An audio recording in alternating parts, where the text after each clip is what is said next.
Hello friends, आप सभी का अपने HDS ट्यूटोरियल पर स्वागत है। इस वीडियो में हम लोग JCRT 8 क्लास साइंस का चैप्टर 15 का क्वेश्चन सॉल्व करने वाले हैं। चैप्टर 15 का नाम है प्राकृतिक परिघटनाएं। तो वीडियो के साथ बने रहिए और कहीं पर दिक्कत होगी तो मुझे कमेंट कर दीजिएगा, मैं आपकी प्रॉब्लम सॉल्व करने की पूरी कोशिश करूँगा। तो चलिए बढ़ते हैं क्वेश्चन आंसर की ओर। अभ्यास देखिए, पहला नंबर, सही उत्तर का चयन करें। क्लियर है? देखिए पहला नंबर, निम्नलिखित में से किसे रगड़ने से आसानी से आवेशित नहीं किया जा सकता है। क्लियर है ना?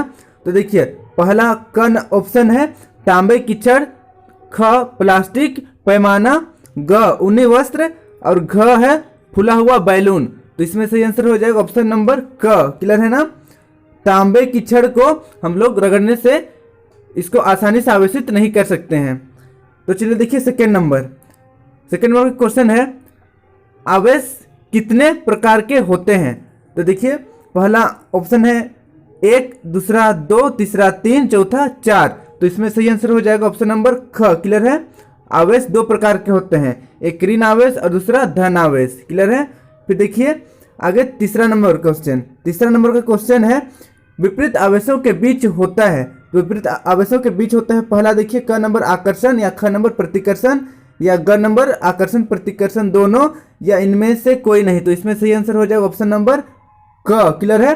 विपरीत आवेशों के बीच आकर्षण होता है, एक माइनस रहेगा प्लस रहेगा तो दोनों एक दूसरे को आकर्षित करेंगे, एक दूसरे की ओर हम लोग चिपक जाएंगे। क्लियर है ना? अब चलिए देखिए 4 नंबर का क्वेश्चन है, कांच को रेशम से रगड़ने पर रेशम और कांच में उत्पन्न होते हैं। तो देखिए क नंबर का ऑप्शन है समान आवेश, ख नंबर असमान आवेश, ग नंबर कोई आवेश नहीं या ग नंबर कहा नहीं जा सकता। तो इसमें सही आंसर हो जाएगा ऑप्शन नंबर ख। क्लियर है? असमान आवेश उत्पन्न होगा। अब देखिए सेकेंड नंबर का क्वेश्चन है, सही कथनों के सामने सही का निशान लगाएं। तो देखिए पहला नंबर, समान प्रकृति के आवेश एक दूसरे को आकर्षित करते हैं। तो यह बिल्कुल गलत है। क्लियर है ना? यह गलत है। असमान प्रवृत्ति के आवेश एक दूसरे को आकर्षित करते हैं, ना कि समान वाले। अब चलिए देखिए सेकेंड नंबर, आवेशित कांच की छड़ एल्युमिनियम के 2 पत्तियों को प्रतिकर्षित करते हैं, यह सही है। क्लियर है? अब देखिए तीसरा नंबर का क्वेश्चन है, तड़ित चालक किसी भवन को तड़ित से सुरक्षा के लिए लगाया जाता है, यह बिल्कुल सही है। क्लियर है? फिर देखिए चौथा नंबर, भूकंप की भविष्यवाणी की जा सकती है, यह सेंटेंस भी गलत है। क्लियर है ना? यह वाक्य गलत है, भूकंप की भविष्यवाणी नहीं की जा सकती है। अब देखिए 3 नंबर का क्वेश्चन है, जब किसी आवेशित वस्तु को हाथ से छुआ जाता है तो वह अपना आवेश खो देती है, व्याख्या करें। तो इसमें उत्तर हो जाएगा, हम जानते हैं कि हमारा शरीर विद्युत आवेशों का चालन करता है, अतः जब हम किसी आवेशित वस्तु को हाथ से छूते हैं तो उस वस्तु का आवेश हमारे शरीर में चला जाता है और हमारे शरीर से होता हुआ पृथ्वी में। इस स्थिति में आवेशित वस्तु हमारा शरीर पृथ्वी एक ही वस्तु के रूप में कार्य करते हैं। पृथ्वी इस आवेश को आवेशित कर लेती है, इस प्रकार वह वस्तु अपने आवेश को खो देती है। क्लियर है? इसे नोट कर लीजिए। उसके बाद देखिए नीचे 4 नंबर का क्वेश्चन है, ऊन के स्वेटर जब आप उतारते हैं तो चट चट की ध्वनि सुनाई देती है, व्याख्या करें। तो देखिए उत्तर हो जाएगा, स्वेटर में उपस्थित रेशे अंदर के कपड़ों के साथ घर्षण करते हैं, जिससे ये रेशे आवेशित हो जाते हैं। यही कारण है कि सर्दियों में स्वेटर उतारते समय चट चट की ध्वनि सुनाई देती है। क्लियर है? इसे नोट कर लीजिए। फिर देखेंगे हम लोग नेक्स्ट है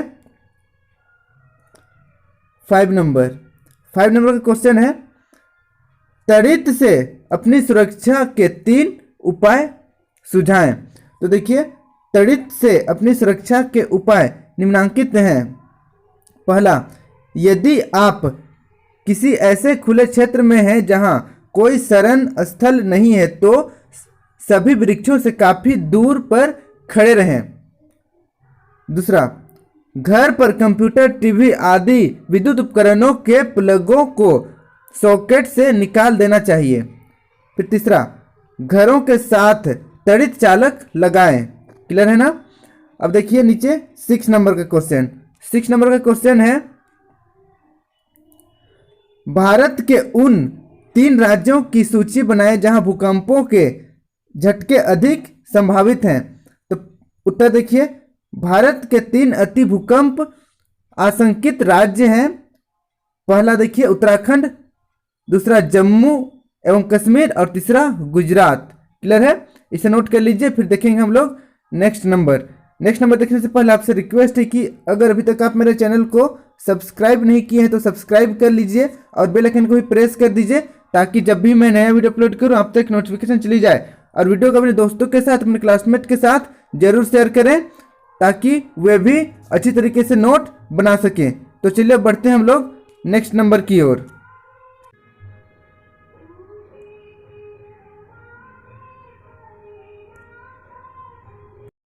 अब देखिए 8 नंबर का क्वेश्चन है, त्वरित से सुरक्षा कैसे करेंगे, कुछ उपाय लिखें। क्लियर है, तो देखिए इसका आंसर हो जाएगा, त्वरित एवं गरजने वाले तूफान के समय कोई भी खुला स्थान सुरक्षित नहीं है। गरज सुनने के साथ ही सुरक्षित क्षेत्र या सुरक्षित स्थान पर चले जाना चाहिए। अंतिम गर्जन सुनने के बाद सुरक्षित स्थान से तुरंत बाहर नहीं निकलना चाहिए, बल्कि कुछ देर प्रतीक्षा करनी चाहिए। अब देखिए सुरक्षित स्थान का पता लगाना। कैसे हम लोग पता लगाएंगे कि सुरक्षित स्थान कैसा है। देखिए पहला, कम ऊंचाई का मकान अथवा भवन सुरक्षित है।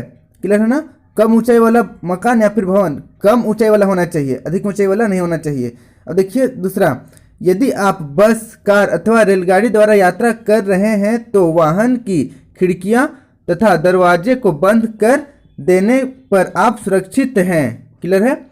फिर देखिए नीचे, अगर आप घर के बाहर हैं तब क्या करना चाहिए। पहला नंबर, खुले मैदान, ऊंचे वृक्ष, ऊंचे स्थान, पार्क में त्वरित झंझा के समय रहना सुरक्षित नहीं है। क्लियर है। देखिए दूसरा, मोटरसाइकिल, खुली कार, ट्रैक्टर आदि खुले वाहन त्वरित झंझा के समय सुरक्षित नहीं है। फिर देखिए तीसरा, जंगल में छोटे वृक्ष के नीचे शरण लेना सुरक्षित है। चौथा, खुले मैदान में पेड़ से काफी दूर पर खड़े रहें। क्लियर है। फिर अब देखिए 5वां नंबर, जमीन पर ना लेटे बल्कि जमीन पर सिमट कर इस प्रकार बैठें ताकि आपका हाथ घुटना पर हो तथा सिर को हाथों के बीच रखें। क्लियर है। फिर देखिए घर के भीतर, अगर आप घर के भीतर हैं तब क्या करना चाहिए। पहला नंबर देखिए, टेलीफोन के तारों, विद्युत तारों और धातु के छड़ अथवा पाइप को त्वरित झंझा के समय स्पर्श नहीं करना चाहिए। दूसरा, टेलीफोन से बात नहीं करना चाहिए। तीसरा, बहते जल में स्नान नहीं करना चाहिए। क्लियर है। फिर देखिए चौथा, विद्युत उपकरणों जैसे टेलीविजन, कंप्यूटर के प्लगों को सॉकेट से निकाल देना चाहिए। फिर 5वां है, विद्युत बल्ब एवं ट्यूबलाइट का उपयोग किया जाना चाहिए। क्लियर है। तो आई होप आपको वीडियो पसंद आया होगा।